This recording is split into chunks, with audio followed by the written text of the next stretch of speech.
For real. Crawford 100%. Crawford is 100%. If he ain't 100%, he 90%. He's still gonna fight. He's still gonna fight. That's just what it is. Forget that damn shoulder. From what you saw then from training, do you think he's carrying the weight well then? Oh yeah, absolutely. Absolutely. I saw it in his legs. I could see it in his arms and his shoulders. And it's distributed evenly. That's always one of the hardest things to do, is going up many weight classes to beat a naturally bigger guy. If he can do that, we're talking about he's one of the greats. Terence Crawford's preparations for his highly anticipated showdown with Canelo Alvarez have raised eyebrows after troubling reports began to surface. Sources from Top Boxing News suggest that whispers are circulating about Crawford carrying a nagging shoulder issue as he heads into Saturday's clash.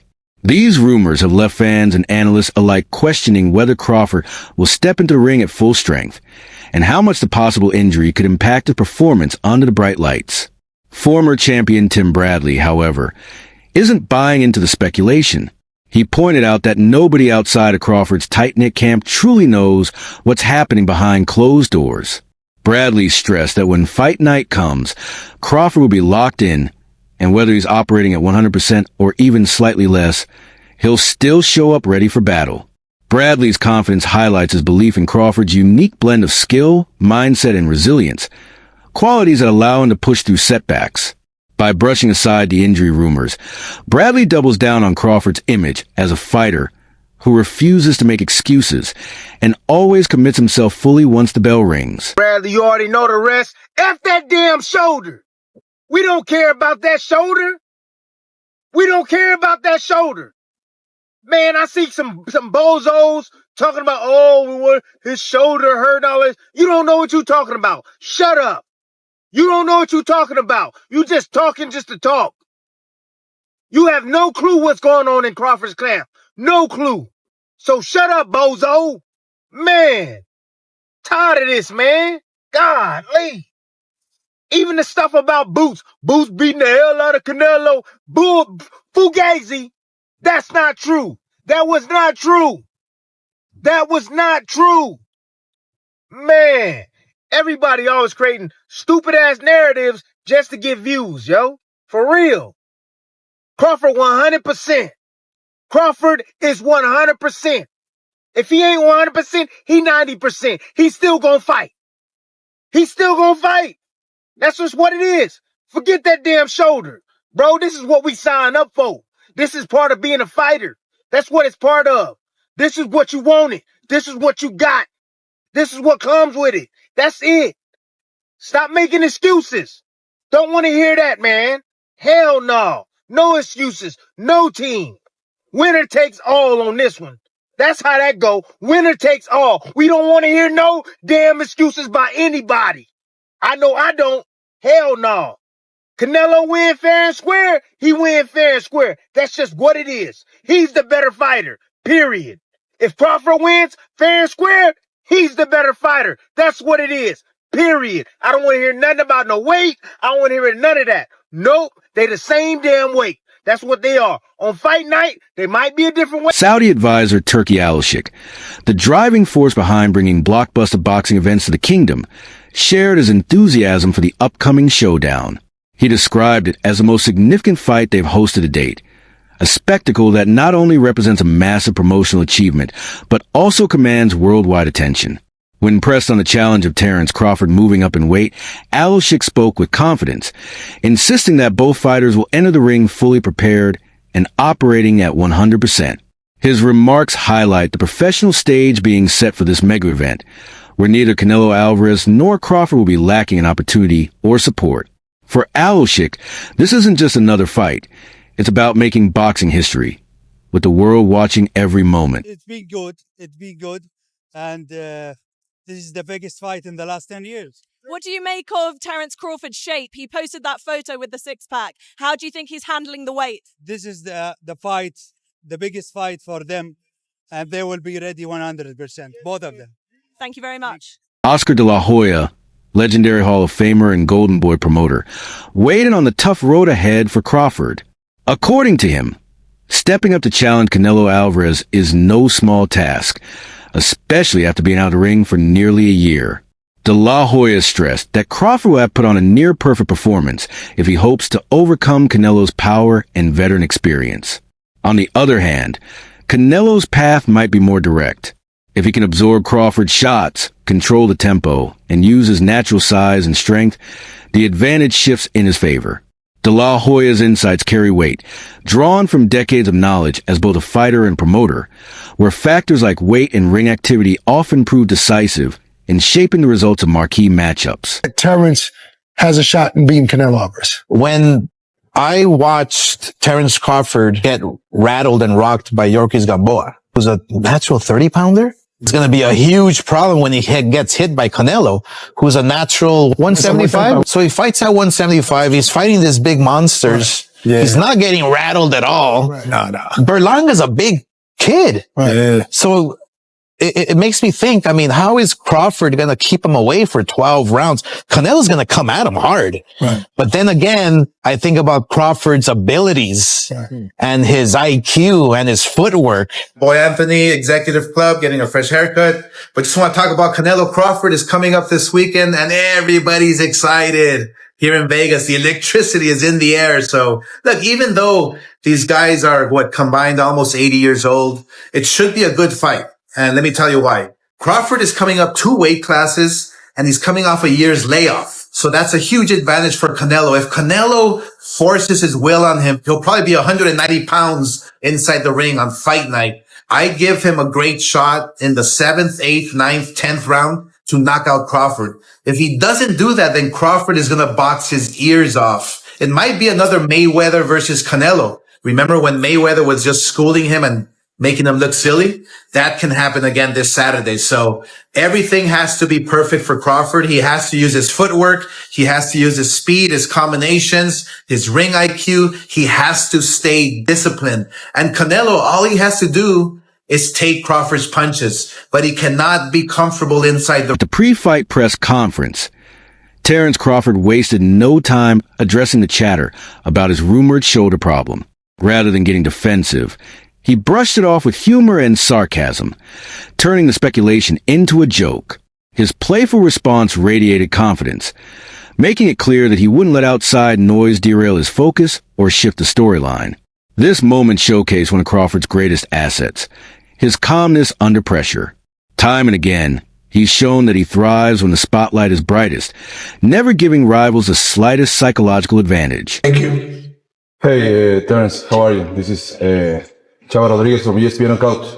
You know, to be involved in this kind of events has a lot of rumors, and you already know that everybody or many people saying that, I don't know if the left one, the right one, or both, but somebody says that you have some kind of problem in any one of your shoulders. Can you just clarify what is your position about those rumors? Yeah, my shoulder messed up, everyone. So don't tell Canelo. It may be the right, maybe the left, but it's both of them. I'm having problems with my shoulders. Shh, keep that under wraps. And finally, everybody says that Canelo is going to be the favorite in the stadium with a lot of people supporting him. But what about Omaha? Do you feel many people from Omaha is coming to support you this weekend right here in the... Former welterweight champion Shawn Porter, who knows Crawford firsthand from sharing the ring with him, offered a thorough breakdown of Crawford's physical readiness. After watching him in camp, Porter highlighted how Crawford has smartly built up muscle to handle the move and weight. He noted that the added size is evenly distributed, from stronger legs to a fuller chest and arms, showing clear, balanced development. For Porter, this is a key factor because it proves Crawford hasn't traded away his trademark speed or sharpness just to bulk up. Instead, the transformation looks intentional and efficient, equipping him to face a naturally bigger foe like Canelo. What do you think most people get wrong when they're thinking of putting on weight for fights? Most boxers don't lift weights. That's kind of the no-no in boxing. But as I like to say, when you're putting on weight, it has to be muscle.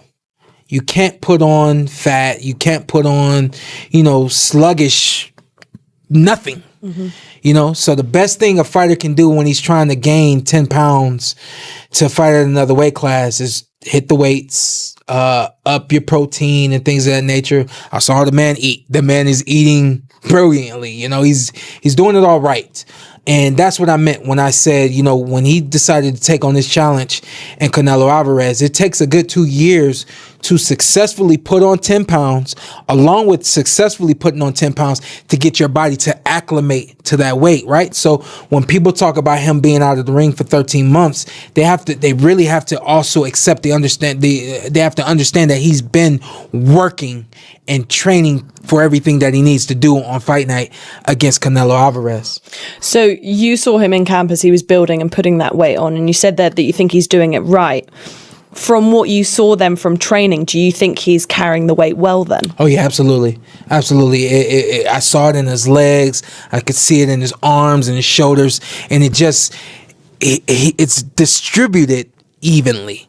You'll get a lot of guys who are bottom heavy. You know, they don't have much on the top half. So once you get to the inside, they don't have a lot that they can do with you from this standpoint. I know a lot of people are concerned with Canelo Alvarez. Should he get in close? What's the strength situation going to be like? Well, Crawford's put on the right muscle mass in the chest area, in the ab region, and in the arms and things of that nature.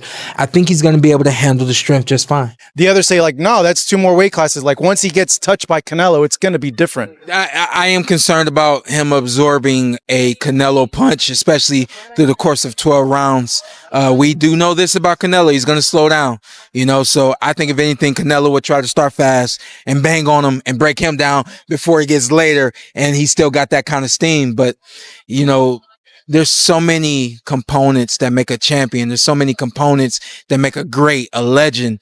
It's just so much to go into. It's a conversation that lasts an hour easily when we talk about all of the components that Terence Crawford has, all of the components that Canelo have, and how we find how they even out and who trumps one another. You know what I mean?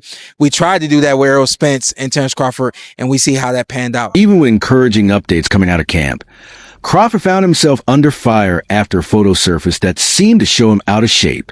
The picture, taken during a meeting with Ilya, appeared to reveal a slight belly, sparking doubts about whether he was truly in peak condition. Some fans online questioned if the polished training shots released earlier had been edited to present a more flattering image. The stark difference between the photos quickly ignited debate over Crawford's physical readiness, especially with such a massive fight on the horizon. But this kind of scrutiny comes with the territory for elite athletes, where every snapshot is magnified and every detail is put under the microscope. Foremost, the reaction to the photos. I'm in the gyms all the time, and I was in the gyms when these photos came out. So the first photo that dropped was the one of Terence looking all jacked up and ripped and lean, and glistening and perfect lighting. And I think he actually posted it himself. And all the guys in the gym were like, yo, Crawford looks sick. He's in great shape. He's going to win. He's going to knock Canelo out, blah, blah, blah. Then a couple days later, the photo on the right comes out where he meets Ilya Zipora, and he looks fleshy and he doesn't look great. He does, you know, like exactly the champ said, it's probably, you know, pre-workout. He probably just drank a bunch of water after the workouts. He's a little bit bloated. He's also not flexing. You know, he's relaxed. Respected trainer and boxing analyst Teddy Atlas added his voice to the conversation with strong praise for Crawford's recent appearance. In Atlas's view, Crawford looks downright intimidating in his current shape, a sign that he's preparing for a career-defining performance. Atlas reminded fans that he had picked Crawford from the very start and sees no reason to change that prediction now. For him, the difference maker isn't just a physical condition, but the determination written all over Crawford. That mix of focus, discipline, and hunger, Atlas believes, is what could ultimately set Crawford apart from Canelo. Given Atlas's reputation for blunt, no-nonsense analysis, his endorsement carries serious weight, especially since he's never been shy about calling out fighters when he doubts their chances. Vaguely proposed, where a lot of people poo-pooed it. No, Crawford's too small, forget about it, doesn't make sense. When it was going through those times, I didn't hesitate. I said Crawford. I'm not changing now. I see, listen, both guys have gotten older. I don't know. I hope it's not. And I'll put the disclaimer out there first. I'm not poo-poo. I'm not raining on anyone's parade. I think it's a very interesting fight, and I hope it's a great fight. And they're making it so big. They're really bringing everything out for this fight. You know, Dana White, his first involvement in boxing, in a promotion of a fight like this. I know he's involved with Walsh, the Irish kid, but I mean, his first really foray with boxing in this kind of way and level with Turkey al-Sheikh, and they're not holding anything back. I mean, they're putting everything into this. I remember how excited everyone was for the Mayweather fight with Pacquiao. As it turned out, it was 5 years too late. It didn't happen when probably it should have, to really give us a chance to really have a great fight. And people were very disappointed. And I'm hoping that don't happen, and I don't think it will. Former champion Danny Garcia shared a blunt take on Crawford's ambitions, calling him stubborn in the best sense of the word. He pointed out that Crawford's determination is driving him to test himself in uncharted territory. Garcia reminded fans that history has shown two paths. Some fighters who dare to move up in weight achieve legendary status, while others fell short. For him, Crawford is walking into the ultimate trial. But if he pulls it off, his place among boxing's all-time greats will be undeniable. Garcia's remarks reflect both respect and caution. While he admires Crawford's boldness, he also acknowledges the risks that come with stepping across weight divisions, a move that has often defined great careers, but just as often exposed a fighter's vulnerabilities.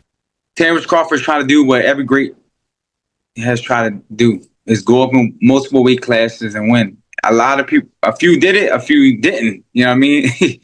So that's always one of the hardest things to do, is going up many weight classes to beat a nationally bigger guy. If he can do that, we're talking about he's one of the greats, you know? But for me, I think Canelo will win a unanimous decision. Let me ask you this. Because, you know, like, just because I could see the fight playing out like, all right, cool, it's competitive first 4 rounds. But I feel like once he feels his power a little bit, yeah, he might try to box him a little bit, and Canelo just walk him down. I could just see the judges probably give him the rounds for like aggression. Let me ask you this, because I was just talking to Chris Colbert today. You know, funny guy. I know you know Chris, a funny guy, my guy. And you know, like, we was talking about the fight and stuff like that, and you know, we're talking about Canelo's power, but I'm more so interested in seeing how Crawford's legs look in like round 7, 8, 9. When you're putting on all that extra weight, all that extra muscle, do you think that could bother him a little bit? Even sparring in the gym, when you spar like naturally bigger guys, yeah, that's tough. Because I was doing that for my last fight, and no matter, even when I got down to even when I was 160, I still look more like a welterweight. You know what I mean? Because my body frame, my body type. You know what I mean? Yeah. And guys who are naturally bigger, when they could be 160 but look way bigger than you, just because they got more body mass, they're like, their body's more bigger than yours. It's like they're naturally bigger than you. Undefeated rising star Shakur Stevenson voices admiration for Crawford's journey and didn't hesitate to make a bold prediction. Stevenson believes that if Crawford manages to defeat Canelo Alvarez, his resume would stand as the greatest he's ever seen. This isn't just about Crawford's technical brilliance in the ring. Stevenson explained, it's about his willingness to continuously challenge himself against the toughest opponents. Adding Canelo's name to an already stacked list of world-class victories would push Crawford's career into truly historic territory. Stevenson's confidence also speaks volumes about the respect younger fighters have for Crawford. To them, he's more than a champion. He's a role model, showing what it means to take risks and chase greatness without fear. But like, once he beat Canelo, that will be like one of the greatest resumes in boxing ever, just because of the fact that he's going up 2 divisions just to fight this guy, and this guy's bigger than him. And not only did you just crush Errol Spence, but you go out there and just, and the way that he beats Canelo too. If he go out there and just dominate and make it an easy fight, honestly, I think that that's going to be like one of the best resumes I ever seen. But as far as the fight, I feel like Bud could beat him easy. How though? Don't give me everything. Just how is it? For me, it's a blueprint already. It's literally blueprints to see. Floyd was a lot smaller than Canelo when he fought him. You keep Canelo on the outside. I ain't gonna even say too much, but you keep him on the outside and make it an easy night. So how would you like to see Bud go out right now? Because he getting close to that time. I think that's the fight. I think that fight, and then just call it, I'm done. What else is there to prove after beating Canelo? There's nothing else to prove. You can't go up no more. I mean, unless you want to go fight Usyk. You gonna go to 75, cruising? You know what I'm saying? If you fight Usyk. Hall of Famer Andre Ward delivered a thoughtful breakdown of the matchup, reminding fans that much of Canelo Alvarez's legacy has been built on beating naturally bigger fighters and proving his adaptability across multiple weight classes. Still, Ward warned against writing Crawford off. He stressed that Crawford isn't a small man by any means and carries the kind of skills that can offset Canelo's size advantage. For Ward, the deciding factor will be Crawford's legs. If he stays disciplined with his footwork, he can neutralize Canelo's power and dictate the rhythm of the fight. Ward's analysis reflects his deep grasp of ring strategy and underscores the idea that Crawford's tactical sharpness could be just as vital as his physical conditioning on fight night. Made a career out of breaking down taller fighters, getting inside of the longer reach. But this fight is a little bit different. Crawford, he does very good, especially early on, with keeping opponents at the end of his jab and at the end of his long left hands. If Terence Crawford stays under his feet, stays under his legs and control. That wraps up today's breakdown. Make sure to stay tuned for more updates, and we'll catch you in the next one.